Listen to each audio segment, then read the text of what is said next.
Hello बच्चों, स्वागत है आपका एक बार फिर से हानु ग्लोबल स्टडीज़ पर। और मैं गौरव सिंह आपके साथ।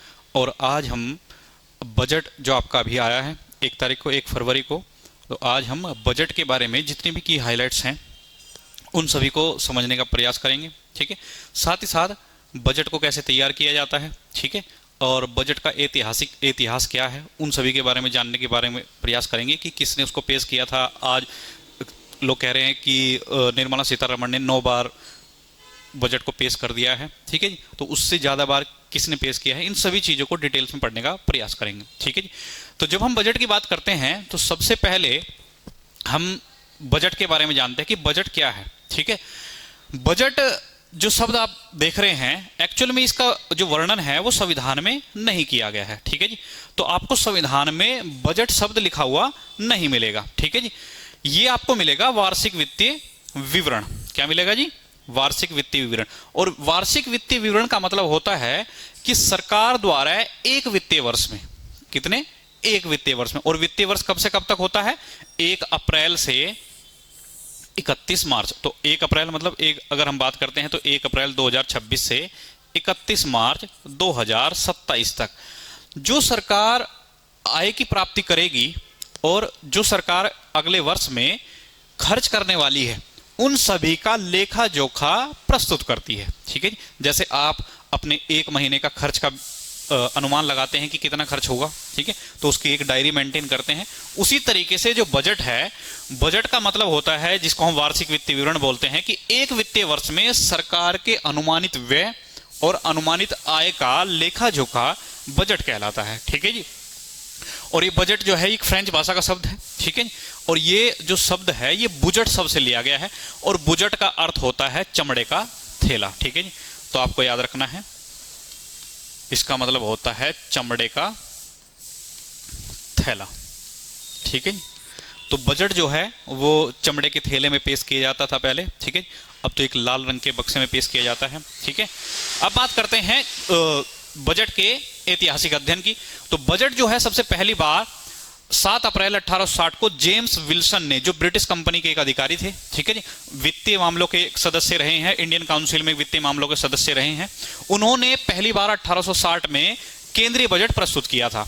लेकिन जब हम भारत के कंटेक्स्ट में बात करते हैं कि अंतरिम सरकार जब बनी 1947-48 में, तो 1947-48 में अंतरिम सरकार के समय जो बजट पेश किया वो लियाकत अली खान ने किया था। ठीक है, लेकिन जब हम स्वतंत्र भारत की बात करते हैं, स्वतंत्र भारत जब आजाद हुआ 1947 में, तो स्वतंत्र भारत का पहला बजट जो है वो R.K. षणमुखम चेट्टी जी ने पेश किया था। ठीक है, ये ऐसे फैक्ट हैं जो आपके एग्जाम में लगातार आ रहे हैं। ठीक है, तो आप प्रयास कीजिएगा कि इन सभी को नोट डाउन जरूर कर लें। बजट पेश करने वाली जो सबसे पहली महिला हैं अगर हम भारत के कंटेक्स्ट में बात करें तो इंदिरा गांधी जी हैं। ठीक है, लेकिन वित्त मंत्री के पद पर रहते हुए जो पहला बजट पेश किया है वो है निर्मला सीतारमण जी। ठीक है जी, क्या है? निर्मला सीता। अगर आपसे पूछेगा कि बजट पेश करने वाली पहली महिला, और ये पहली महिला जो है वो एज ए पीएम रही हैं, ठीक है, तो इंदिरा गांधी जी हैं, लेकिन वित्त मंत्री के रूप में बजट पेश करने वाली पहली महिला निर्मला सीतारमण। अब हम बात करते हैं किस व्यक्ति ने कितनी बार बजट पेश किया है अभी तक। ठीक है, तो मोरारजी देसाई एक ऐसे व्यक्ति हैं जिन्होंने अभी तक 10 बार, ठीक है जी, कितनी बार? 10 बार बजट को पेश किया है। निर्मला सीतारमण जी ने 9 बार पेश कर चुकी हैं बजट को, और क्योंकि हमें पता है कि अभी एक टर्म और 1 साल और बचता है उनका, तो अगले साल जो है वो मोरारजी देसाई की बराबरी कर लेंगे। ठीक है जी, प्रणब मुखर्जी और यशवंत सिन्हा जी ने 8 बार वित्त मंत्री के पद पर रहते हुए 8 बार बजट को क्या किया है?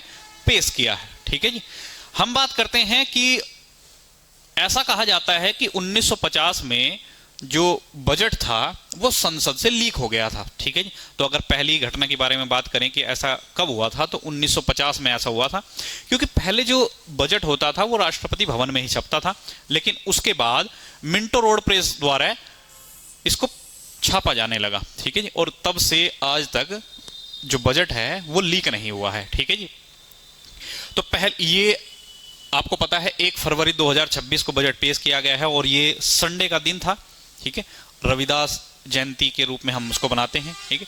और ये पहली बार ऐसा हुआ है कि भारत में रविवार के दिन बजट को पेश किया गया, और जिस दिन बजट को पेश किया जाता है उस दिन जो शेयर मार्केट होती है वो ओपन रही है, और पहली बार ऐसा हुआ है कि संडे के दिन, ठीक है जी, शेयर मार्केट ओपन रही है। और आपको पता ही है शेयर मार्केट ओपन रही है, उसके बावजूद कैसे हालात रहे हैं, लगभग 2000 पॉइंट के आसपास टूटकर सेंसेक्स नीचे गिर गया था, ठीक है जी। सबसे लंबा बजट भाषण की बात करें तो 2 घंटे 40 मिनट का ही है, 2020-21 में निर्मला सीतारमण जी ने पेश किया था, ठीक है जी। तो सबसे लंबा बजट भाषण जब हम बात करते हैं तो निर्मला सीतारमण जी का है, ठीक है। सबसे छोटा बजट भाषण की हम बात करते हैं तो हीरू भाई मूलजी पटेल हैं, 1977 में इन्होंने पेश किया था। और जब हम पेपरलेस बजट की बात करते हैं तो पेपरलेस बजट 2021-22 में निर्मला सीतारमण द्वारा ही पेश किया गया था, ठीक है।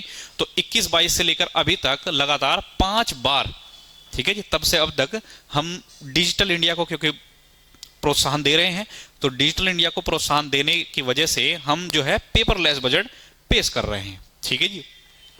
अब बात करते हैं, जैसे कि हम इतिहास की जब बात करते हैं तो कहा जाता है कि एक कमेटी बनाई गई थी 1924 में, एक वर्थ कमेटी, ठीक है जी, एक वर्थ समिति के आधार पर।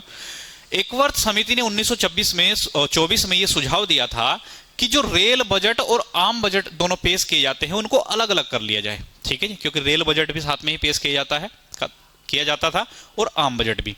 तो इन्होंने कहा कि दोनों बजटों को अलग अलग डिवाइड कर लिया जाए, क्योंकि ऐसा इसलिए किया गया था कि उस वक्त रेलवे के विकास पर ज्यादा ध्यान दिया जा रहा था ब्रिटिश सरकार द्वारा, ठीक है, क्योंकि उनको कच्चे माल को समुद्री तट तक पहुंचाना था और साथ ही पक्के माल को भारत के बाजारों तक पहुंचाना था। तो इसी वजह से रेलवे के विकास पर ज्यादा ध्यान दिया गया था। तो रेल बजट को आम बजट से 1924 में एकवर्त समिति की सिफारिशों पर अलग कर दिया गया था, ठीक है जी। और साथ ही 2014-15 में विवेक देवराय समिति, ठीक है जी, विवेक देवराय समिति की सिफारिशों पर 1 फरवरी 2017 को पुनः आपस में रेल बजट को आम बजट से मिला दिया गया है, ठीक है जी। तो आपके एग्जाम में 2 ही क्वेश्चन बन सकते हैं इस तरीके से कि अलग कब हुआ है और विलय कब हुआ है दोनों बजटों को, ठीक है, रेल बजट का आम बजट से, ठीक है। एक और फैक्ट, कहा जाता है कि जो बजट जो पेश किया जाता है वो पहले फरवरी के अंतिम माह में, जो फरवरी है, फरवरी के अंतिम दिन 28 या 29 तारीख जो भी हो सकती है उस दिन पेश किया जाता था। लेकिन ये एक ऐतिहासिक निर्णय था कि 2017 में पहली बार अरुण जेटली द्वारा, तत्कालीन वित्त मंत्री जो रहे हैं, उन्होंने 2017 में 1 फरवरी को बजट पेश किया था। तो आपके पास ये क्वेश्चन आ सकता है कि बताइए 1 फरवरी को बजट पेश करने की प्रथा की शुरुआत किसने की थी? तो क्या नाम लिखेंगे आप? अरुण जेटली। उसी के साथ ही बजट जो पहले पेश किया जाता था वो हमेशा शाम को 5 बजे पेश किया जाता था, ठीक है जी, और फरवरी के अंतिम सप्ताह अंतिम दिन में और शाम को 5 बजे पेश किया जाता था। लेकिन 1999 में उस समय के तत्कालीन वित्त मंत्री यशवंत सिन्हा ने बजट को सुबह 11 बजे पेश करने की प्रथा का प्रचलन किया था। कितने बजे? 11 बजे। तो तब से लेकर अब तक 1999 से 2026 तक 1 फरवरी को ही बजट पेश किया जाता है और सुबह 11 बजे पेश किया जाता है। 11 बजे बजट पेश होने से पहले जो हमारे वित्त मंत्री होते हैं वो राष्ट्रपति की अनुमति लेते हैं, क्योंकि बजट जो होता है वो एक धन विधेयक के रूप में पेश किया जाता है और धन विधेयक को राष्ट्रपति की पूर्व अनुमति अनिवार्य होती है, ठीक है जी। बजट की जब हम बात करते हैं तो आपने देखा होगा कि बजट जो है वो हिंदी और इंग्लिश दोनों भाषाओं में पेश किया जाता है, ठीक है जी। हालांकि जब आप बजट को सुनते हैं तो वहां पर इंग्लिश भाषा का प्रयोग किया जाता है, ठीक है। तो 1955-56 में ही बजट को हिंदी और इंग्लिश दोनों भाषाओं में पेश करने का चलन किया गया था, ठीक है। और एक फैक्ट ये भी याद रखना है कि डॉक्टर मनमोहन सिंह ने 1991 में जब बजट पेश किया था तो वहीं पर एक एलपीजी व्यवस्था को लागू किया गया था, जिसको लिबरलाइजेशन, प्राइवेटाइजेशन और ग्लोबलाइजेशन की बात करते हैं, ठीक है। ये वही समय था जब भारत के पास अपना फॉरेन एक्सचेंज रिजर्व मात्र $1 बिलियन बचा था और वित्त मंत्री डॉक्टर मनमोहन सिंह की प्रयासों से ही ये व्यवस्था को लागू किया गया था। और आज हमारा जो फॉरेन एक्सचेंज रिजर्व है वो 1991 में जो $1 बिलियन था, आज लगभग $650 बिलियन को पार कर चुका है। ठीक है जी, तो आपको ये सब फैक्ट जो है ये आपको याद रखने हैं। ठीक है, बजट की प्रक्रिया की बात करते हैं। जब बजट की प्रक्रिया पर हम आते हैं तो सबसे पहली बात होती है बजट को तैयार करना। ठीक है, तो बजट का निर्माण जो है वो केंद्रीय वित्त मंत्रालय के आर्थिक कार्य विभाग द्वारा तैयार किया जाता है। कौन से विभाग द्वारा? केंद्रीय वित्त मंत्रालय के आर्थिक कार्य विभाग द्वारा, डिपार्टमेंट ऑफ इकोनॉमिकल अफेयर द्वारा इसको तैयार किया जाता है। उसके बाद बजट को लोकसभा में पेश किया जाता है, लेकिन पेश करने से पहले जैसे मैंने कहा कि राष्ट्रपति की पूर्व अनुमति अनिवार्य है। ठीक है, फिर दोनों सदनों पर बजट पर सामान्य चर्चा होती है। उसके बाद वित्त विधेयक के रूप में या फिर विनियोग विधेयक के रूप में अनुदान की मांग की जाती है। ठीक है जी, ये सब अनुमान जितनी भी अनुदान की मांग की जाती है फिर उनके लिए एक स्थायी समितियां होती हैं। ठीक है, आपको शायद पता होगा कि 3 वित्तीय विभागीय समितियां होती हैं। वित्तीय विभागीय समिति कितनी होती हैं जी? 3 होती हैं। और इसी में भी 3 में भी पहली होती है प्राक्कलन समिति। ठीक है जी, प्राक्कलन समिति, एस्टिमेट कमेटी, जो भारत की सबसे बड़ी वित्तीय विभाग की सबसे बड़ी स्थायी समिति कही जाती है। ठीक है जी, दूसरी होती है लोक लेखा समिति, लोक लेखा समिति, और तीसरी होती है सार्वजनिक उपक्रम समिति, सार्वजनिक उपक्रम समिति। ठीक है जी, आपको याद रखना है कि प्राक्कलन समिति, जिसको हम एस्टिमेट कमेटी बोलते हैं, ये भारत की सबसे बड़ी समिति है और ये सभी समिति धन से संबंधित मामलों की जांच करती हैं। तो यही मंत्रालयों की जांच करती हैं कि किसी मंत्रालय ने जो अनुदान की मांग की है कि हमें इतना पैसा चाहिए, क्या वो सही है या नहीं। ठीक है, उसके बाद लोकसभा पर चर्चा होती है अनुदान की मांग पर और फिर उसको पारित कर दिया जाता है मतदान के बाद। ठीक है जी, अब बात करते हैं जो 2026-27 का जो बजट है, एक्चुअल में उसमें क्या क्या चीजें बताई गई हैं, उसमें क्या की पॉइंट्स हैं जो आपके एग्जाम के पॉइंट ऑफ व्यू से सबसे ज्यादा इंपॉर्टेंट हो सकते हैं। ठीक है जी, तो सबसे पहले मैं आपको बता दूं कि ये भारत का पहला ऐसा बजट है जो नया भवन तैयार किया गया है, जिसको हम कर्तव्य भवन बोलते हैं। संसद, हमारी नई पार्लियामेंट, नव निर्मित संसद, और इसको क्या बोला जाता है? कर्तव्य भवन।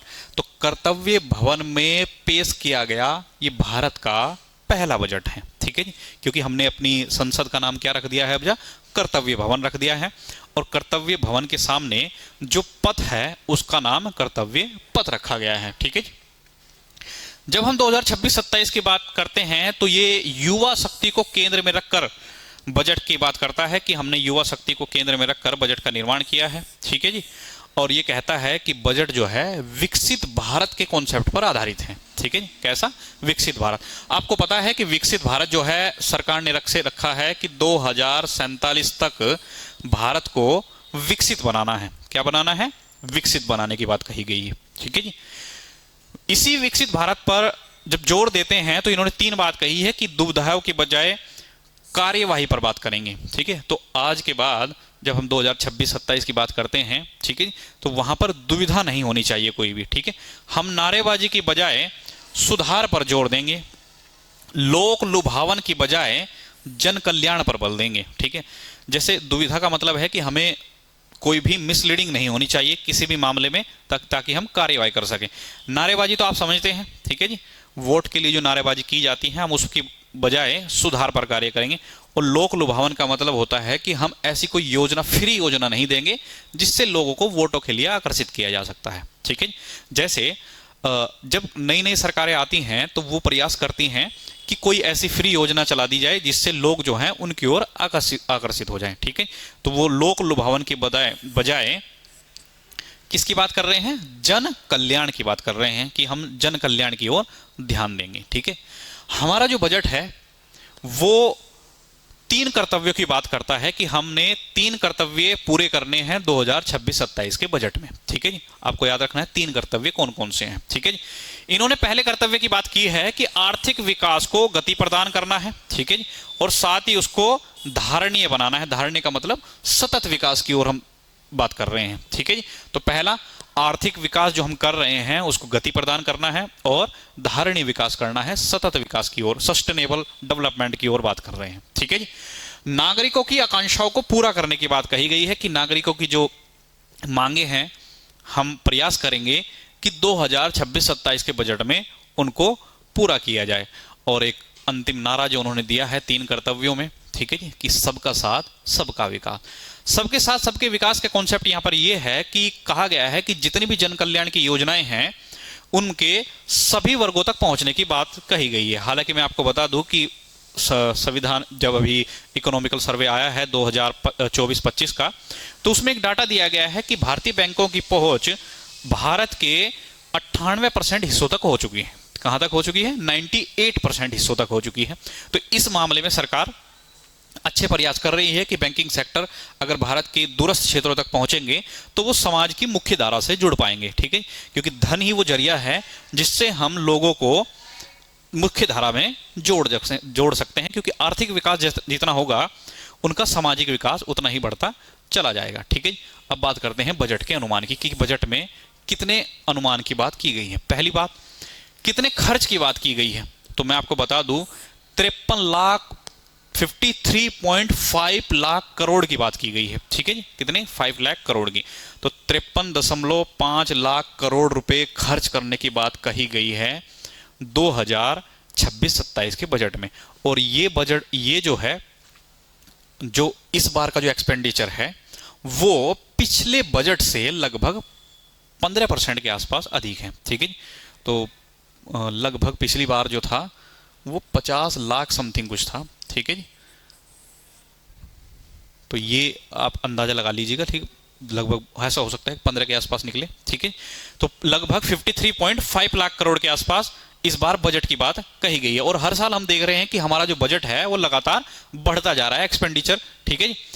गैर ऋण प्राप्तियां, तो ऐसा ऋण जो मतलब ऐसा गैर ऋण की जो प्राप्तियां होंगी हमें, ठीक है, वो जो बताई गई हैं वो 36.5 लाख करोड़ बताई गई हैं। ठीक है जी, तो हमारे पास वो प्राप्तियां जो ऋण से अलग हैं, मतलब कि हमें उस पे क्या कहते हैं, ब्याज नहीं चुकाना है, तो वो जो प्राप्तियां हैं 36.5 लाख करोड़ हैं। ठीक है, केंद्र की शुद्ध कर प्राप्तियां, केंद्र द्वारा जो शुद्ध कर की प्राप्तियां होती हैं वो कितनी है? 28.7 लाख करोड़। ये अनुमान लगाया गया क्योंकि सरकार जो है एक साल में बजट का अनुमान लगाती है। ठीक है जी, और आपको पता होगा कि जो सरकार है जो बजट बनाती है उस बजट में जो पैसा आता है वो संचित निधि में आता है और एक आता है लोक लेखा निधि में। ठीक है जी, किस में आता है बजट? एक मिनट, यहां पर आप चाहें तो इसको नोट भी कर सकते हैं। ठीक है, बजट में जो आय है, आय के 2 स्रोत हैं, एक है संचित निधि, ठीक है, ये है आर्टिकल 266 क्लोज 1। ठीक है जी, दूसरा है लोक लेखा निधि।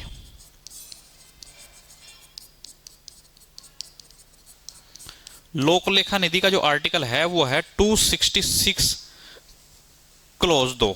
ठीक है जी, संचित निधि की जब हम बात करते हैं तो इसमें वो सभी प्रत्यक्ष कर और सभी ब्याज और सभी लाभ समाहित होते हैं जो सरकार द्वारा व्यवस्थित किए गए हैं। ठीक है, तो सरकार ने जो प्रत्यक्ष कर आपको लगाया है, ठीक है, किसी देश को अगर कोई पैसा उधार दिया है उस पर ब्याज की प्राप्ति हो रही है, कोई इंडस्ट्री लगाई है, पीएसयू सेक्टर्स हैं उन पर लाभ की प्राप्ति हो रही है, तो वो सारा पैसा कहां जाएगा? संचित निधि में। और संचित निधि का जो करते धरता होता है वो होता है संसद। ठीक है, तो संसद की अनुमति के बिना 1 भी रुपया संचित निधि से खर्च नहीं किया जाता है। लोक लेखा निधि की बात करते हैं, इसमें आते हैं सभी अप्रत्यक्ष कर। क्या आते हैं? इनडायरेक्ट टैक्स, जिसको हम जीएसटी कहते हैं। ठीक है जी, इस पर नियंत्रण होता है कार्यपालिका का। किसका होता है? कार्यपालिका। तो कार्यपालिका इस पर नियंत्रण करती है और इस पर करती है संसद। ठीक है जी, संसद की अनुमति के बिना कोई भी पैसा संचित निधि से खाली नहीं किया जा सकता, लिया नहीं जा सकता। और अगर संसद से पैसा निकालना है तो हमें विनियोग विधेयक पेश करना होता है। कौन सा विधेयक? विनियोग विधेयक। पैसा निकालने की जो मांग हम करते हैं वो विनियोग विधेयक से होती है। ठीक है जी, सकल बजट उधार की हम बात करते हैं तो हमारा जो उधार है सकल बजट का वो 17.2 लाख करोड़ तक पहुंच गया है। ठीक है जी, उसके अलावा बेस ईयर जो 2026-27 है उसमें जो राजकोषीय घाटा जो हमारा रहने वाला है जीडीपी का वो 4.3 3% है। ठीक है जी। हालांकि जब हम जीडीपी की ग्रोथ की बात करते हैं तो जीडीपी की ग्रोथ जो है 2026-27 में जो अनुमानित है वो 7.4 है। ठीक है जी। जीडीपी, ठीक है जी, ग्रोथ रेट जो इस बार अनुमानित की गई है वो 7.4 के आसपास की गई है। ठीक है जी। ये मैं आपको जितने भी डाटे बताए हैं, ठीक है, ये सारे एकदम ऑफिशियल डाटे हैं, किसी भी डाटे में कोई फेरबदल नहीं किया गया है। ठीक है जी। अब हम बात करते हैं, ये थे सभी ऑफिशियल डाटे। अब जैसे कि मैंने कहा कि हमारे जो बजट है उसमें क्या क्या चीजें बताई गई हैं। ठीक है। आर्थिक विकास की नीति की बात करते हैं। ठीक है। ये इनमें से मैं आपको बता दूंगा कि क्या क्या चीजें इंपॉर्टेंट हैं। ठीक है। जैसे संशय के स्थान पर 3 कर्तव्य की बात की गई है, ये 3 कर्तव्य यही हैं। ठीक है जी। संशय के स्थान पर कार्यवाही, बोलने के स्थान पर सुधार, और तीसरा लोक लुभावन के स्थान पर जनहित को प्राथमिकता दी गई है। ठीक है जी।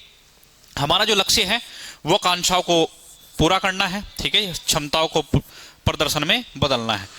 स्थायित्व की बात करते हैं, राजकोषीय अनुशासन की बात करते हैं। ठीक है जी। संधारणीय वृद्धि की बात करते हैं, कम मुद्रास्फीति की, महंगाई को बढ़ने नहीं दिया जाएगा।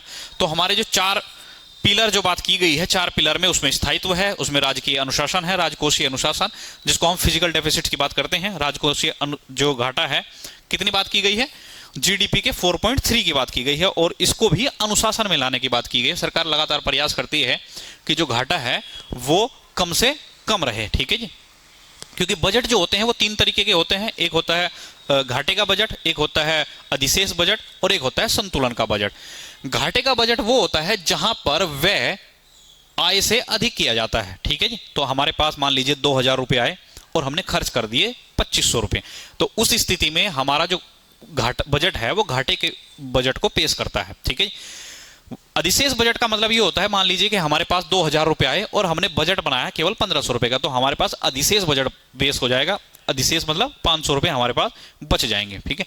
संतुलन का बजट तब होता है जब हमारे पास जितने पैसे आए उतने ही पैसे को हम खर्च में दिखा दें, तो उस बजट को संतुलन का बजट कहा जाता है। ज्यादातर विकासशील देशों में घाटे का बजट पेश किया जाता है ताकि लोगों को क्या कहते हैं, प्रोत्साहन मिलता रहे चीजों के उत्पादन करने का। ठीक है जी। तो यह चीजें जो बात कर रहे हैं, स्थायित्व की बात कर रहे हैं, राजकोषीय अनुशासन, संधारणीय वृद्धि और कम मुद्रास्फीति की। ठीक है जी। यहां पर आप देख रहे हैं कि लगभग 7% से उच्च विकास दर को, ग्रोथ रेट जो है वो 7% से ऊंची, मतलब हमारे यहां पर जो अभी रिपोर्ट्स आई थी तो उसमें 7.4% की बात कही गई है, और इसको प्राप्त करने के लिए ये सारे पिलर्स की बात की गई है। जैसे ऊर्जा सुरक्षा की बात की गई है, दूसरा महत्वपूर्ण आयात पर कम निर्भरता, दूरगामी संरचनात्मक सुधार, राजकोषीय विवेक, मौद्रिक स्थिरता, सार्वजनिक निवेश पर विशेष जोर, सरकार के कार्यों से नागरिकों को लाभ, और घरेलू विनिर्माण क्षमता, मतलब भारत में ही चीजों का निर्माण हो। ठीक है। तो ये वो पिलर हैं। ठीक है। तो ये 1 2 3 4 5 6 7 और 8 वो पिलर हैं जिसमें ग्रोथ रेट को, विकास दर को बढ़ाने की बात कही गई है। ठीक है। और वृद्धि और विकास के स्तंभ कैसे बनाए जाएंगे? ठीक है। आर्थिक वृद्धि को बनाए रखना है। ठीक है। विकास की बुनियाद को मजबूत करने की बात कही गई है। ठीक है। जन केंद्रित विकास हो, लोगों के कल्याण की योजनाएं पहुंचती रहें। ठीक है। विश्वास आधारित शासन हो, जो सरकार जो शासन करती है उस पर लोगों का विश्वास बना रहे, कहीं ऐसा ना हो कि एक ही झटके में सारी चीजें कोलैप्स हो जाएं। तो अगर विश्वास बना रहेगा, ठीक है, तो विश्व लेवल पर भी विश्व के जो लोग हैं वो भारत पर विश्वास करेंगे, और भारत की जो प्रोडक्ट्स हैं, जो डिमांड जो चीजों की है वो दूर तक क्षेत्रों तक पहुंचेगी। ठीक है। व्यापार को सुगम बनाना है जी, अगर व्यापार सुगमता होगी तो जीवन सुगम हो जाएगा। ठीक है जी। और राजकोषीय मामले बार बार हम कह रहे हैं, ठीक है, कि राजकोषीय घाटे को नियंत्रित करने की बात कही जा रही है। ठीक है जी। बात करते हैं जो आर्थिक वृद्धि को बनाना है उसकी कौन कौन से पिलर्स पर जोर देने की बात की गई है। ठीक है जी। तो बायोफार्मा शक्ति की बात की गई है। ये पहली योजना है जो भारत सरकार ने इंप्लीमेंट की है इस 2026-27 के बजट में। कहा गया है कि 10,000 करोड़ रुपए खर्च किया जाएगा। कितना पैसा? 10,000 करोड़ रुपए खर्च करने की बात की गई है। ठीक है, 5 वर्ष तक। तो अगले 5 वर्ष में बायोफार्मा जितने भी स्वास्थ्य सेक्टर हैं, ठीक है जी, मेडिकल सेक्टर, उन सभी पर बात की गई है, ठीक है जी। और साथ ही साथ कंटेनर विनिर्माण स्कीम, सीपीएसआई, हाईटेक टूल रूम, ठीक है, वस्त्र उद्योगों के लिए एकीकृत कार्यक्रम, इलेक्ट्रॉनिक कंपोनेंट्स विनिर्माण स्कीम, ये यहाँ पर आप देख रहे हैं कि विनिर्माण कार्य नीति जो है वो भारत में ही चीज़ों को निर्माण करने की बात कहती है, ठीक है। उसके अलावा खेलकूद के लिए किफ़ायती सीमा जो सामान जो हम बाहर से मंगाते हैं उनका भी भारत में ही निर्माण हो, ठीक है। और एक ही सेमीकंडक्टर, इंडिया सेमीकंडक्टर मिशन 2.0, ये योजना पहले भी शुरू की गई थी, गुजरात में शुरू की गई थी, ठीक है जी। तो आपको याद रखना है कि भारत जो बजट पेश किया है नया, उसमें भी सेमीकंडक्टर नीति की बात कही गई है, ठीक है। और यहां पर सरकार कह रही है कि 200 पुराने जो उद्योग समूह को है उनको पुनर्जीवित करेगी, ठीक है, क्योंकि वो जो व्यवस्थाएं हैं, वो पुरानी जो व्यवस्थाएं हैं वो टूट चुकी हैं, ठीक है। ये यहाँ पर विनिर्माण को गति प्रदान करने के लिए क्या क्या सुधार करने हैं उन सभी की बात की गई है, ठीक है। आप इसको एक बार पढ़ जरूर लीजिएगा, ठीक है, मैंने आपको ये अवेलेबल करा दिया है, ठीक है, ये बात याद रखिएगा, ठीक है। अब चलते हैं आगे। अब बात करते हैं एमएसएमई सेक्टर्स, ठीक है। एमएसएमई सेक्टर की बात करते हैं तो उन्होंने एमएसएमई को चैंपियंस कहा है। क्या कहा है? चैंपियंस की बात की है। वो कहते हैं कि जो हमारे माइक्रो स्मॉल मीडियम एंटरप्राइजेस हैं वो भारत के चैंपियन हैं, क्योंकि कहा यह जाता है कि भारत के सबसे ज़्यादा जो विनिर्माण सेक्टर है वो एमएसएमई के क्षेत्र के तहत ही आता है, ठीक है जी। तो कहा है कि इनके लिए त्रिआयामी दृष्टिकोण अपनाने की बात की गई है, ठीक है जी। और साथ ही स्मॉल मीडियम एंटरप्राइजेज के लिए 10,000 करोड़ रुपए की बात कही गई है। कितनी सहायता देनी है? 10,000 करोड़ रुपए की बात की गई है, ठीक है। और साथ ही 2,000 करोड़ रुपए से आत्मनिर्भर भारत निधि जो है 2021 का जो बात की गई थी, आत्मनिर्भर भारत निधि, ठीक है, उसमें 2,000 करोड़ रुपए के समर्पण की बात कही गई है, ठीक है, कि सरकार जो है वो 2,000 करोड़ रुपए की सहायता करेगी, ठीक है जी। साथ ही साथ जो टीयर 2 और टीयर 3 के कस्बे हैं, ठीक है, उनको कस्बों को कॉरपोरेट मित्र तैयार करने के लिए सरकार का सुझाव दिया है, ठीक है जी। साथ ही साथ ये द्वितीयक बाजार जो है उनके प्रतिभूतियों की बात की गई है, ठीक है।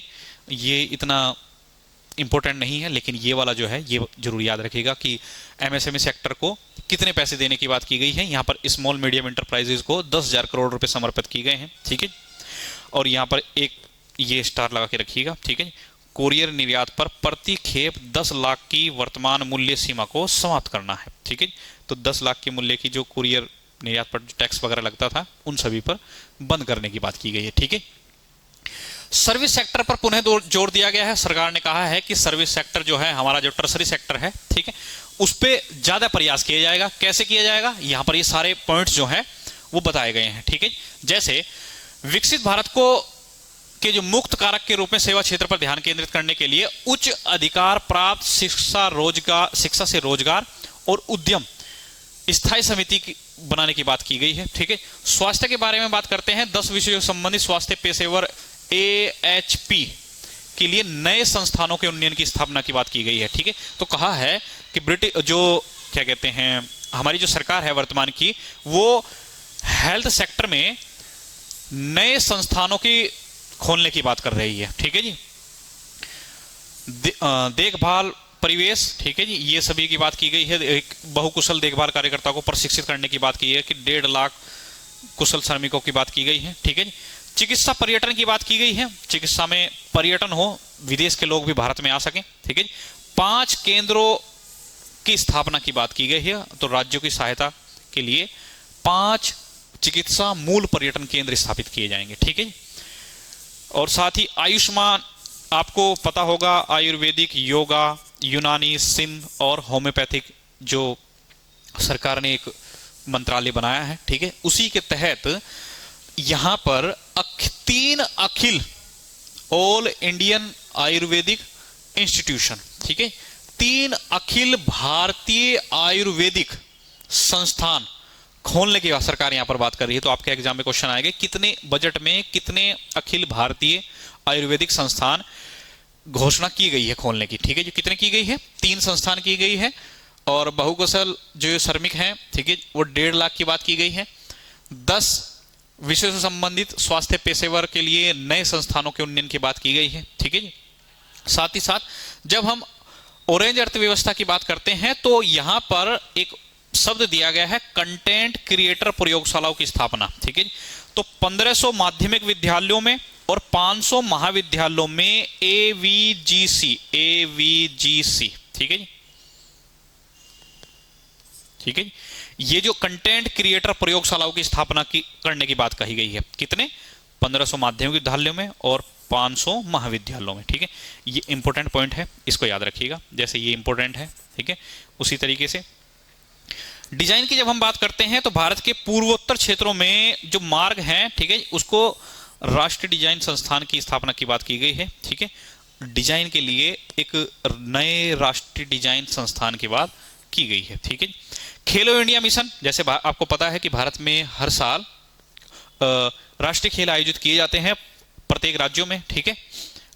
अलग अलग राज्यों में किए जाते रहते हैं प्रत्येक वर्ष, ठीक है। तो यहां पर खेल मिशन के तहत एकीकृत प्रतिभा विकास मार्ग, व्यवस्थित प्रशिक्षण, विकास, विज्ञान, प्रौद्योगिकी को एकीकृत करना, खेल कूद संबंधित अवसंरचनाओं का विकास करने की बात कही गई है। ऐसा इसलिए किया जा रहा है क्योंकि भारत का जब हम ओलंपिक की बात करते हैं तो ओलंपिक में हमारे जो मेडल्स हैं वो बहुत ही कम आते हैं। भारत बहुत पिछड़ी कंडीशंस में वहां पर दिखाई देता है। तो सरकार हमेशा प्रयास कर रही है लगातार कि खेल कूद में भी लगातार आगे बढ़कर काम किया जाए और मेडल्स की संख्या को बढ़ाया जा सके, ठीक है जी। शिक्षा के क्षेत्र की बात करते हैं। शिक्षा बड़े औद्योगिक और लॉजिस्टिक गलियारों के आसपास 5 विश्वविद्यालय टाउनशिप का विकास करना है। कितने? 5 विश्वविद्यालय टाउनशिप। प्रत्येक जिले में एक उच्च STEM, साइंस, टेक्नोलॉजी, इंजीनियरिंग और मैकेनिक्स, ठीक है जी, संस्थाओं में महिलाओं का छात्रावास, प्रत्येक जिले में STEM महिला छात्रावास स्थापित करने की बात कही गई है, ठीक है। ये सब वो पॉइंट्स हैं जहां से एग्जाम में क्वेश्चन जरूर आएंगे, ठीक है। 4 टेलीस्कोप अवसंरचनाओं की स्थापना की बात की गई है। 4 टेलीस्कोप, कितने? 4। और यहां पर बात की गई है प्रत्येक जिले में एक महिला छात्रावास का निर्माण किया गया, ठीक है जी। पर्यटन की बात करते हैं कि शिक्षा जगत, उद्योग और सरकार के बीच सेतु के रूप में राष्ट्रीय अतिथीय संस्थान की स्थापना की जाएगी। क्या की जाएगी? अतिथीय संस्थान की स्थापना, ठीक है जी। तो पर्यटन के लिए, और पर्यटन के लिए 20 विशेष पर्यटन स्थलों में 10,000 गाइडों को एक कौशल पायलट स्कीम के तहत गाइड किया जाएगा, ठीक है। सभी महत्वपूर्ण स्थानों के लिए डिजिटल दस्तावेज बनाने के लिए राष्ट्रीय गंतव्य डिजिटल ज्ञान ग्रिड का निर्माण किया जाएगा, ठीक है जी। और साथ ही साथ चुनिंदा राज्यों में पारिस्थितिकी रूप से संधारणीय mountain trails, turtle trails, bird watching trails विकसित किए जाएंगे, ठीक है जी। टर्टल मतलब कछुओं के लिए, ठीक है। ये सब बात की गई है। भारत में पहली बार ग्लोबल बिग कैट समिट आयोजित किया जाएगा। ये जरूर याद रखिएगा, पहला ग्लोबल बिग कैट, ठीक है, बिग कैट समिट। ये इसमें वो बिल्लियां आती हैं जो बड़ी बिल्लियां कही जाती हैं, जिसमें तेंदुआ, लेपर्ड, ठीक है, स्नो लेपर्ड, ये सभी चीजें, ठीक है। 5 पुरातात्विक स्थलों को जीवंत और अनुभवजन्य सांस्कृतिक गंतव्य के रूप में विकसित करने की बात की गई है। कितने? 15, ठीक है। पुरातत्व क्षेत्रों में बुद्ध सर्किट विकसित किया जा रहा है। क्या किया जाएगा? बुद्ध सर्किट विकसित करने की बात कही गई है। पूर्वोत्तर क्षेत्र में नॉर्थ ईस्ट के राज्यों की बात की जा रही है, ठीक है जी। तो नॉर्थ ईस्ट के राज्यों की जब हम बात करते हैं, ठीक है, यहां पर सारे सिक्किम, अरुणाचल प्रदेश, नागालैंड, मिजोरम, मणिपुर, त्रिपुरा, ठीक है, ये सभी क्षेत्रों में बुद्ध सर्किट विकसित किया जाएगा क्योंकि वहां पर बौद्ध धर्म को मानने वाले अनुयायी बहुत ज्यादा हैं, ठीक है। सेवा क्षेत्र को बल के रूप में सुधार करने की बात की गई है। यहां पर IT सेक्टर में बात की गई है, ठीक है। इसको एक बार देखिएगा, ठीक है। वैसे यहां पर 2047 तक की बात भी की गई है कि विकसित भारत का निर्माण करना है, ठीक है। अब बात करते हैं वित्तीय क्षेत्र की। जब मैंने फाइनेंस सेक्टर की बात की थी तो मैंने कहा था कि जो इकोनॉमिकल सर्वे 2024-25 आया है उसमें कहा गया है कि भारत जो है वो बैंकिंग सेक्टर के तहत लगभग 98% ग्रामीण क्षेत्रों को कवर करने में उसने मतलब कि उपलब्धि हासिल की है, ठीक है जी। भारत के अगले विकास चरण के रूप में विकसित भारत के लिए बैंकिंग संबंधी उच्च स्तरीय समितियों का गठन किया जाएगा, ठीक है। साथ ही साथ म्युनिसिपल बॉन्ड के लिए। और साथ ही साथ एक ये वाला पॉइंट जरूर याद रखिएगा, आपको याद होगा फ्यूचर्स पर एसटीटी बढ़ा दी गई है। इसका मतलब ये है, ठीक है जी, जो हम शेयर्स खरीदते हैं उनका जो ट्रांजैक्शन करते हैं, ठीक है, उन पर अब जो टैक्स लगता था वो पहले लगता था 0.02%, अब ये बढ़ाकर कर दिया गया है 0.05%। और यही वजह थी कि जैसे ही सरकार ने इस टैक्स का घोषणा की उसी समय शेयर मार्केट गिरकर लगभग 1500 पॉइंट नीचे चली गई थी, ठीक है जी। तो यहां पर ऑप्शन प्रीमियम, ऑप्शन के चयन पर एसटीटी पर 0.1 से 1.25 से बढ़ाकर कितना कर दिया गया, 1.15 कर दिया गया है, ठीक है। बात करते हैं कृषि के क्षेत्र में।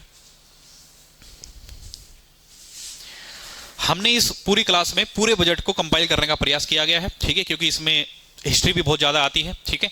तो यहां पर बागवानी के लिए समर्पित कार्यक्रम की बात की गई है, ठीक है जी। बागवानी के लिए बात कहा गया है कि अब आज से हम अखरोट, बादाम, ठीक है, और उसके अलावा खुमाने की उच्च घनत्व जो कृषि है उस पर ज्यादा जोर देंगे, ठीक है जी। तो बादाम, अखरोट, ठीक है, इन सब के उगाने की पर बात की गई है, कृषि क्षेत्र को बढ़ावा देने की बात की गई है। पशुपालन की जब हम बात करते हैं तो आपको पता है कि भारत जो है पशुपालन के मामले में और दूध के मामले में वर्ल्ड के नंबर 1 पर आता है, ठीक है जी।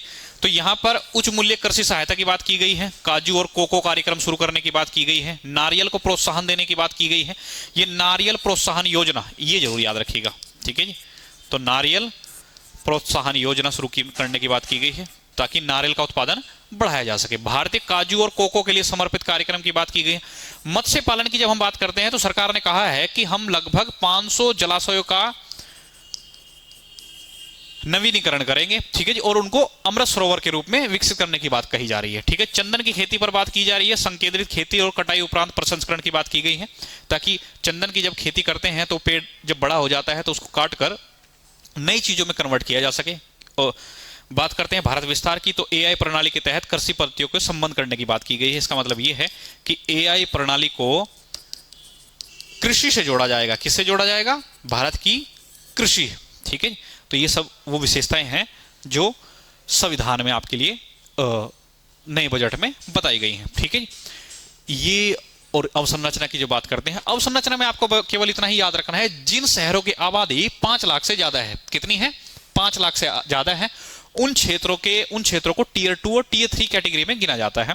उन क्षेत्रों में ज्यादा अवसंरचना विकास की बात कही गई है, ठीक है। इस साल जो है 2026-27 में सरकार जो है वो ज्यादा ध्यान देगी टीयर 2 और टीयर 3 शहरों पर, ठीक है। तो जिनमें शहरों की आबादी 5 लाख से अधिक होती है, ठीक है। साथ ही साथ पब्लिक कैपेक्स की बात की गई है। पब्लिक कैपेक्स 2000 फिजिकल ईयर 2026-27 में बढ़कर जो है वो 12.2 लाख करोड़ हो गया है। ये है सरकार द्वारा इकट्ठा किया गया टैक्स, ठीक है जी, जीएसटी जिसको हम बोलते हैं। तो वो एक साल में 12 लाख करोड़ के आसपास पहुंच गया है, ठीक है। इन सभी चीजों को अंतर्देशीय जलमार्गों की बात की गई है, ठीक है, कि नए अंतर्देशीय जलमार्ग विकसित किए जाएंगे, ठीक है। और ये सब स्कीम के तहत 2 लाख करोड़ की सहायता की बात की गई है, ठीक है। यहां पर एक चीज और बात याद रखिएगा, ठीक है। ऊर्जा के क्षेत्र में जब हम बात करते हैं तो यहां पर सरकार ने कार्बन कैप्चर और भंडारण की बात की है और इसके लिए लगभग 20,000 करोड़ रुपए खर्च करने की सरकार बात कर रही है, ठीक है। सोलर ग्लास के निर्माण की बात कर रही है। सोडियम एंटीमोनेट के आयात पर छूट देने की बात कर रही है, ठीक है। खनिजों के प्रोसेसिंग की बात की गई है। बैटरी ऊर्जा भंडारण प्रणाली में प्रयोग की गई लिथियम आयन सोल बैटरी के विनिर्माण पर जोर दे रही है, ठीक है। तो लिथियम आयन बैटरी जो है, क्या है? लिथियम आयन बैटरी, उसके विनिर्माण पर जोर दे रही है क्योंकि भारत में ज्यादातर बैटरी जो है वो लिथियम आयन बैटरी यूज की जाती है, ठीक है।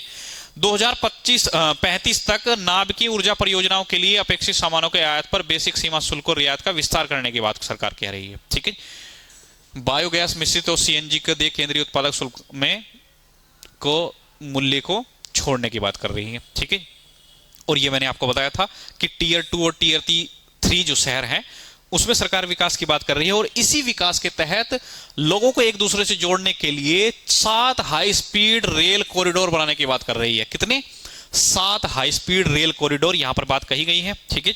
तो 7 हाई स्पीड रेल कॉरिडोर कौन कौन से हैं? मुंबई से पुणे, पुणे से हैदराबाद, हैदराबाद से बेंगलुरु, बेंगलुरु और हैदराबाद से चेन्नई, चेन्नई से बेंगलुरु, दिल्ली से वाराणसी और वाराणसी से सिलीगुड़ी, ठीक है। ये 7 वो कॉरिडोर हैं जो आपके एग्जाम में जरूर आएंगे, ठीक है जी, स्टार लगा के रखिएगा, ठीक है। अब बात करते हैं आगे। ये जो जन केंद्रित विकास योजनाएं हैं ये सब आप पढ़ लीजिएगा एक बार, ठीक है जी, ताकि आपको एक बार अनुमान हो जाए कि किस तरीके से बात कही गई है, ठीक है। इसका एक स्क्रीनशॉट ले लीजिएगा।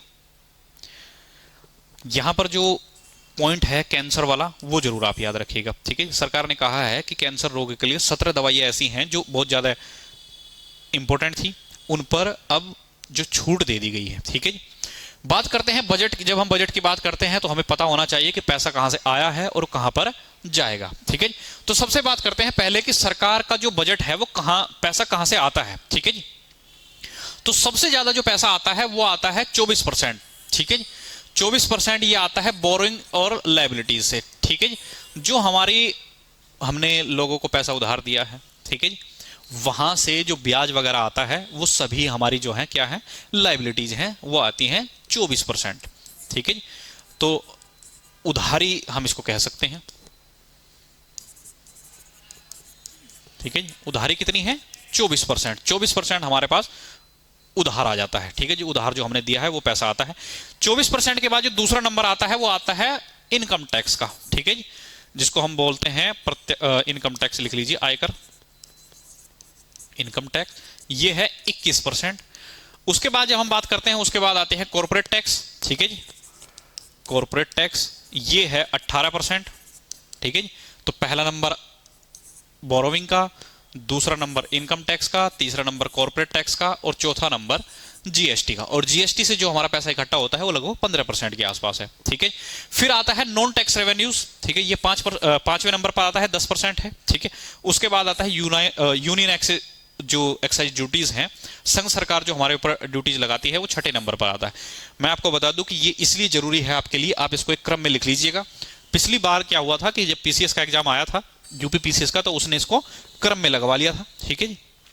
क्रम का मतलब उन्होंने बहुत सारे नंबर दिए हुए थे, तो एक टेबल दी गई थी, 4 इधर 4 नंबर इधर, तो उसने इसको मैच कराया था, ठीक है। तो ये इसलिए भी इंपॉर्टेंट है कि आपको पता रहे कि सबसे ज्यादा लायबिलिटीज होती हैं, ठीक है। उसके बाद हमारे पास इनकम टैक्स है, फिर कॉर्पोरेट टैक्स आता है, फिर जीएसटी आता है, फिर नॉन टैक्स रेवेन्यूज आता है, फिर यूनियन एक्साइज ड्यूटीज हैं, फिर कस्टम्स हैं, ठीक है। उसके बाद नॉन डेट कैपिटल रिसिप्ट है, ठीक है। पैसा कहां पर खर्च होता है, ठीक है, कहां पर खर्च होगा? तो सबसे ज्यादा पैसा जो खर्च होता है वो होता है हमारा ये 28%, हाँ जी रुकिए 22%, ठीक। 22% जो है वो स्टेट शेयर जो है उसके टैक्सेस पे चला जाता है, स्टेट शेयर ऑफ टैक्सेस। जो राज्य को जो पैसा दिया जाता है उसमें जो हिस्सा है वो कितने परसेंट है? 22% हिस्सा है, ठीक है। उसके बाद जो है हमारी जो सबसे बड़ी लायबिलिटी है, ठीक है, वो है इंटरेस्ट पेमेंट की। जो हमने लोगों से पैसा उधार ले रखा है विदेशों से, उसका जो हमारा ब्याज है वो कितना है? 20% जाता है, ठीक है। तो पहले तो राज्य को हिस्सा जाता है, उसके बाद ब्याज जाता है, ठीक है, 20% जाता है, और उसके बाद 20% के बाद हमारा आता है सेंट्रल सेक्टर स्कीम। जो केंद्रीय क्षेत्र की योजनाएं हैं, केंद्रीय क्षेत्र की योजना बोलते हैं, जिसमें पैसा जो होता है वो सरकार, केंद्र सरकार द्वारा लगाया जाता है, ठीक है। तो उन स्कीमों में 17% पैसा खर्च हो जाता है, ठीक है। और उसके बाद जो सबसे ज्यादा पैसा खर्च होता है वो होता है डिफेंस पर, ठीक है। आपको पता है कि वर्तमान में 5,98,000 करोड़ रुपए बजट में दिया गया है, ठीक है जी। और ये पिछले बजट के अपेक्षा लगभग 15% अधिक है, ठीक है। तो ये 4 सेक्टर आपको याद रखने हैं, ठीक है। तो इनको आप याद रखिएगा, ठीक है। और उसके बाद सेंट्रल स्पॉन्सर्ड स्कीम जो होती हैं, क्योंकि राज्यों के अधीन जो कुछ योजनाएं ऐसी होती हैं जहां पर 40-60 का रेशो चलता है, ठीक है। जैसे हिमालय क्षेत्र और गरीबी क्षेत्र वाले जो राज्य हैं, ठीक है, वो उन राज्यों में 40-60 का कॉन्सेप्ट चलता है। और एक ये टेबल जो आपके लिए बहुत ज्यादा ही इंपॉर्टेंट है, ठीक है, इसको आप डिनाई नहीं कर सकते। तो सर आपके एग्जाम में क्वेश्चन आएगा कि निम्नलिखित में से कौन से मद पर सबसे ज्यादा पैसा खर्च किया गया है, ठीक है।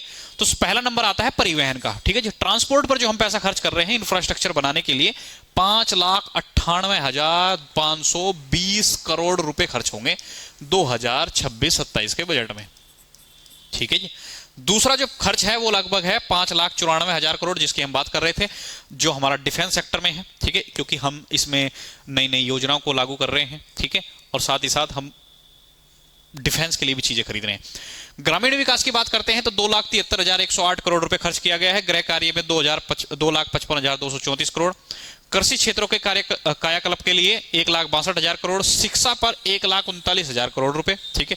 ऊर्जा, स्वास्थ्य, ये ऐसे कुछ क्षेत्र हैं जहां पर आपसे एग्जाम में क्वेश्चन आते हैं। ठीक है जी। ये 7, 8, 9, ठीक है 10, ऊपर के 10 जरूर याद कर लीजिएगा। ठीक है। सबसे ज्यादा इंपॉर्टेंट जो है शिक्षा, ऊर्जा, स्वास्थ्य और उसके अलावा रक्षा, ये वो क्षेत्र हैं जहां से क्वेश्चन बनने की संभावना ज्यादा है। ठीक है।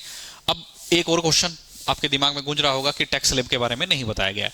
तो वर्तमान में जो नई टैक्स स्लैब है जो 2025-26 के बजट में पेश की गई थी, वही टैक्स स्लैब 2026-27 के बजट में लागू रखी गई हैं, उसमें कोई चेंजेस नहीं किया गया।